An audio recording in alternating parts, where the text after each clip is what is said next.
Dari Komisi 7 sendiri Pak, sebetulnya apa rekomendasi terkait dengan hal ini dan juga bagaimana pemerintah untuk memberikan kebijakan tarif atau non tarif untuk bisa melindungi industri alas kaki di tanah air, Pak?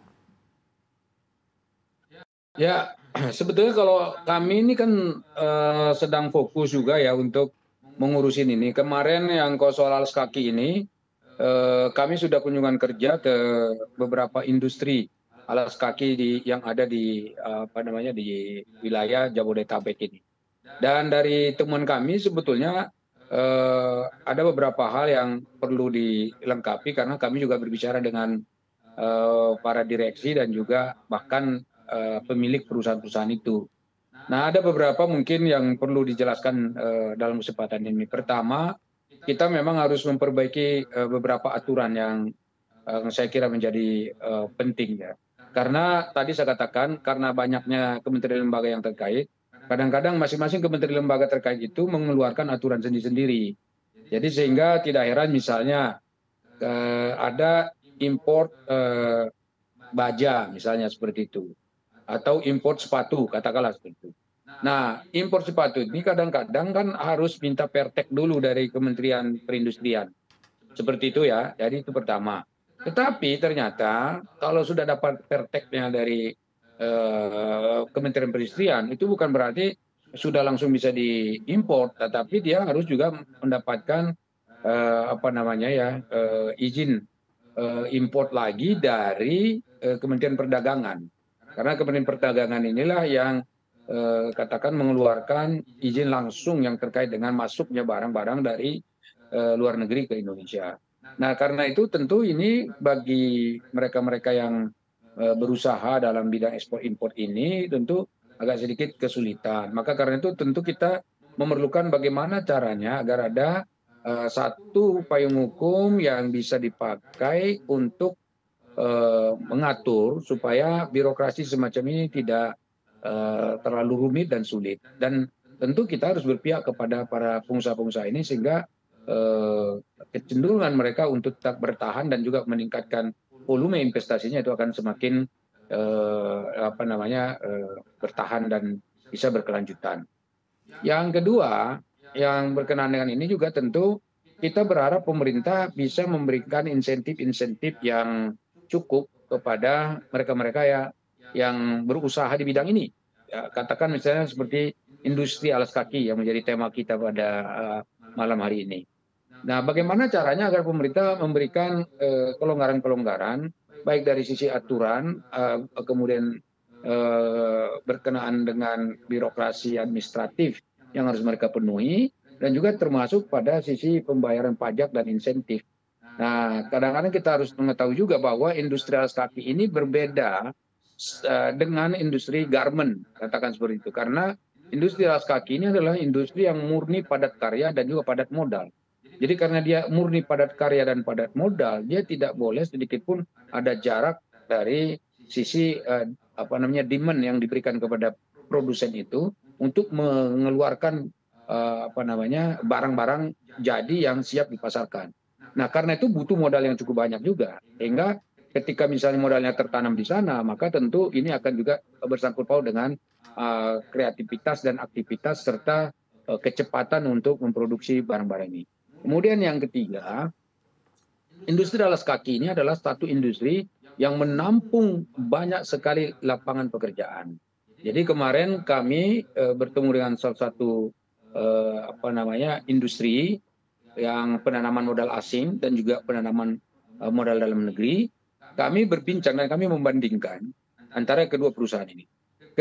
Apa perusahaan dalam negeri karena modalnya mungkin sangat terbatas dan tidak begitu besar, maka memang lapangan pekerja yang disediakan oleh mereka itu hanya dapat menampung sekitar 10.000 tenaga kerja. Dan itu ada datanya dan resmi tercatat secara digital di perusahaannya.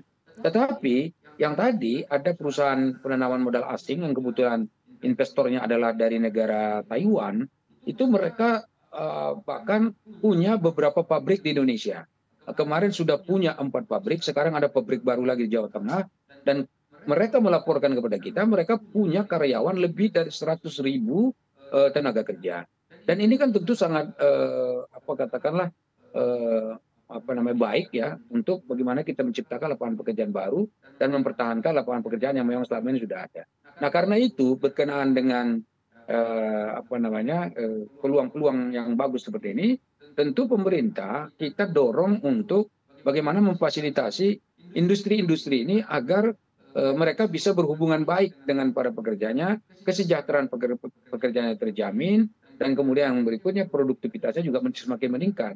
Karena semakin baik mereka bekerja, semakin tinggi produktivitasnya, maka income kita di Indonesia juga akan semakin baik. Karena hampir semua produk yang mereka produksi, yang saya sebutkan tadi perusahaan-perusahaan itu semuanya adalah barang-barang yang diekspor ke negara-negara lain. Jadi hanya sedikit yang dikatakanlah dipasarkan di Indonesia. Bahkan bisa dikatakan 90% dari total produksi mereka itu dijualnya ke negara-negara lain. Bahkan ke negara benua Amerika dan Amerika Latin, benua Eropa, bahkan juga ke Australia dan Asia. Nah, ini menunjukkan bahwa ini sebetulnya potensi kita ini masih besar di bidang ini. Nah, ini yang harus betul-betul diperiksa oleh pemerintah, bagaimana cara agar produksi kita ini dan juga produsen-produsen yang lain di luar yang sudah ada ini datang lagi ke Indonesia untuk memproduksi. Mungkin bukan hanya alas kaki, tapi mungkin bisa untuk memproduksi barang-barang lainnya. Baik Pak, lalu selanjutnya Pak, bagaimana Komisi 7 mengawasi implementasi program-program dari pemerintah yang bisa atau memiliki tujuan ya untuk meningkatkan produktivitas UMKM alas kaki agar mampu bersaing dengan produk-produk impor dan juga memiliki harga yang cukup kompetitif? Ya, pertama kami kan secara reguler ini melakukan rapat-rapat rutin dengan pemerintah.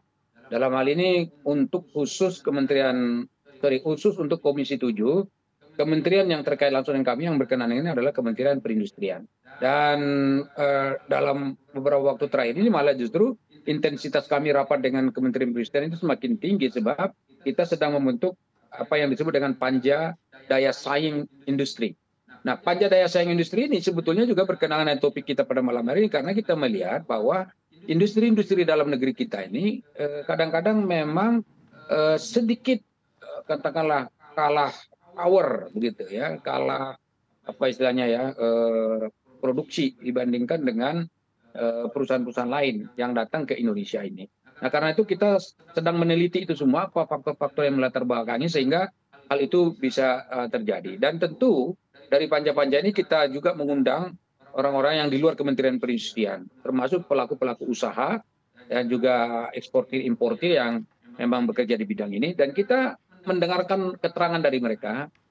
Nanti dari hasil keterangan-keterangan yang mereka sampaikan kepada kita itu akan dirumuskan rekomendasi-rekomendasi yang akan kita juga serahkan kepada pemerintah. Ini satu hal yang DPR sudah kerjakan. Kemudian yang kedua, saat ini Komisi 7 DPR sedang membahas undang-undang kawasan industri. Nah, kalau kita sudah membahas undang-undang kawasan industri, berarti dalam hal yang sama kita juga akan membicarakan hal-hal yang atau perusahaan-perusahaan yang lain yang di luar kawasan industri. Tujuannya apa? Tujuannya agar ada aturan hukum yang jelas dan tegas ya, yang berkenaan dengan bagaimana industri-industri dalam negeri kita ini bisa dilindungi, bisa bekerja dengan baik dan tentu bisa mempertahankan agar tidak ada PHK, kemudian kesejahteraan para karyawannya juga semakin tinggi dan juga tentu juga bisa bagaimana agar ada income yang bisa diberikan langsung kepada negara dalam bentuk pajak ataupun retribusi lain yang sah sesuai dengan aturan perundang-undangan.